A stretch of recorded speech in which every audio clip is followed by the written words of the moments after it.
Every now and then, an NFL storyline breaks through the noise and hits you with that unmistakable feeling. This is bigger than football.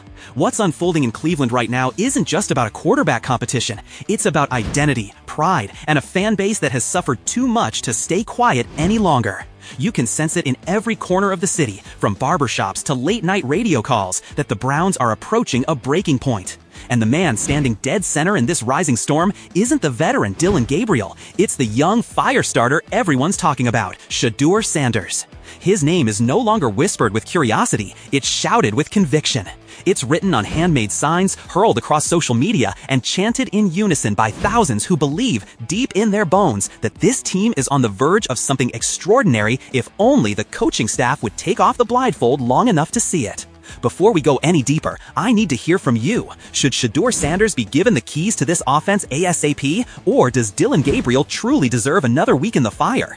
Drop your answer in the comments, and if you're subscribed, boom, you're automatically entered into the jersey giveaway I'm running up until the start of the season. Someone watching this right now is going to walk away with a free jersey. Get your comment in, let your voice be heard. The moment Gabriel coughed up that costly fumble and then made those icy comments directed at Shedeur Sanders, everything changed. The narrative flipped almost overnight. Suddenly, every conversation surrounding the Browns wasn't about preseason work or system installs. It was about accountability.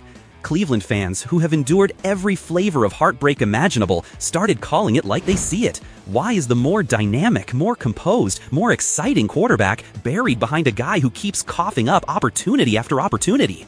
Instead of rallying around Gabriel, they've turned their voices into a thunderstorm on Sanders' behalf.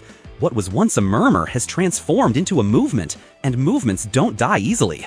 Kevin Stefanski now looks like a man carrying the weight of that movement on his shoulders. You can watch his press conferences transform from calm and controlled to visibly tense the moment Sanders is brought up. His answers are shaky, not because he doesn't understand the question, but because he does. He just doesn't want to say it out loud. When asked about setting his quarterback order heading into Week 1 against Cincinnati, he hesitated, stammered, and eventually said he wasn't really thinking about that right this minute. That response didn't quiet the mob, it enraged them, because it told everyone the same gut-punching truth. He's stalling, he's dodging, he's doing everything except confronting the reality that's playing out in front of him. Then came the head-scratcher, Stefanski announcing that he plans on playing his traditional starters in the third preseason game, something he pushed hard against last year. When grilled about the sudden shift, his explanation could not have been weaker. We do what the players need. In a vacuum, maybe he gets away with that, but not this year. Not with a fan base already convinced that Sanders is what the franchise needs, and that every snap Gabriel takes is a step backward. The pressure is no longer localized, it's national. Analysts from across the country are piling in now, adding gasoline to the Cleveland fire. Chris Canty delivered a blistering take that went viral, claiming Sanders has demonstrated more maturity, more upside, and better leadership on and off the field than Gabriel.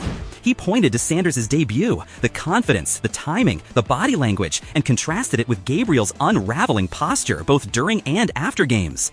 His conclusion was unflinching. Shedeur Sanders already parries himself like the starter. He's not hoping for the job, he's earning it. Meanwhile, Gabriel looks like a quarterback playing not to lose, and the difference is crystal clear. So here we are, on the edge of something seismic. Stefanski has a choice to make, and make soon. Either he continues to call Sanders a promising young talent while keeping him chained at QB2, or he finally acknowledges what the locker room, the experts, and the city itself are screaming. Sanders gives the Browns their best chance to win. Not tomorrow, not someday, right now. But here's the catch. Every moment Stefanski delays, every time he hides behind coach speak and clipped answers, the patience of this fan base slips a little further away. And in Cleveland, once you lose the people, the ones who shovel snow just to sit in the stands through a 4-12 season, you lose everything. Because make no mistake, if Kevin Stefanski buries Sanders again, it won't just be another depth chart decision. It will be an open declaration that he's willing to sacrifice belief in the name of comfort. And Cleveland, a city that has lived off belief for generations, will never forgive him for that.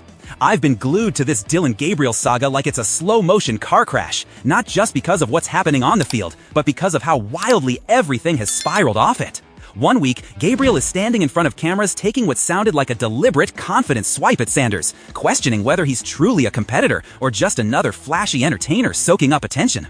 The next week, he's desperately backpedaling, insisting it was all just a miscommunication, a harmless mishap twisted by the media. But here's the thing, anybody who actually heard him speak knows that's a lie we're being sold after the fact. His words were sharp, calculated, and delivered with the kind of conviction that doesn't leave much room for misunderstanding. Now that the backlash has come down on him like a tidal wave, he's scrambling to repaint himself as misunderstood instead of confrontational. And that, more than anything, tells me he's feeling the pressure. Chris Canty caught on immediately and pulled no punches, pointing out that Gabriel's choice of phrasing echoed the exact same tone Oregon's coach used last season when he ripped into Colorado, dismissing them as a team focused on clicks over wins. At the time, Sanders was front and center for Colorado, taking all the heat, answering all the questions, and carrying himself with unwavering confidence. Fast forward to now, and Gabriel's remarks have that same sour taste, except this time, he can't blame them on somebody else. He said them himself. That's what makes his attempt to pull off this last-minute apology tour so laughable. You can't talk bold and spicy one day, then play innocent the next when the clips go viral and the entire football world starts dissecting your mindset. Shannon Sharpe completely dismantled Gabriel's excuse, calling it cowardly and calculated. In his eyes, and honestly in mine too, Gabriel knew exactly what he was saying. He just never expected that calling someone an entertainer would backfire this spectacularly. Sharpe also hit on what might be the most damning detail of all. Last season, when Oregon's coach took that infamous shot at Colorado, guess who happened to be Oregon's starting quarterback? Dillon Gabriel. So he's not just repeating history, he's recycling it. He heard it once, saw how it landed, and now he's reusing the playbook. Only this time, when things blew up, he didn't have a coach to hide behind. When Canty drilled into that point, saying even if Gabriel claims he was criticizing the media, that argument falls apart under the slightest bit of scrutiny, everything clicked. The media's job is to analyze. The player's job is to compete. If Gabriel can't handle that pressure, if he has to start pointing fingers and rewriting his own quotes, it exposes a bigger problem. He might not be built to handle the spotlight he's demanding. Meanwhile, Shedeur Sanders has handled every ounce of this firestorm with a level of calm and maturity that's becoming impossible to ignore. He's not rattled. He's not clapping back. He's simply letting his poise, performance, and presence speak louder than anything Dillon Gabriel could ever say behind a microphone. And that's exactly why this has outgrown the preseason depth chart debate it started as. It's become a conversation about leadership, responsibility, and what kind of energy you want your franchise quarterback to radiate. Fans have seen enough to form their own conclusions. Gabriel looks like a man coming apart at the seams, stretched thin by his own words and mediocre execution, while Sanders looks like a rising star who already carries himself like a QB1, regardless of whether or not he's officially earned that title yet. The momentum behind that belief is massive. You can feel it building with every sports show segment, every analyst's tweet, every barbershop argument, every comment section lighting up with the same message. It's time. And now, all eyes are turning toward Kevin Stefanski. The head coach keeps giving the same stiff, vague answers every time someone asks about the quarterback situation. But that strategy is starting to look less like patience and more like procrastination. The longer he waits, the more it feels like he's hiding from the inevitable. Because let's be real, this is no longer simply about who plays better football. This is about trust, swagger, presence, accountability. And that brings me to you. Because at this point, the narrative isn't just being shaped by what happens on the field, it's being shaped by the voices demanding change off of it. So tell me where you stand. Is Kevin Stefanski genuinely trying to make the best long-term decision for the team? Or is he crumbling under pressure and buying time he doesn't really have? Has Sanders shown enough maturity, composure, and raw talent to justify getting the starting role right now?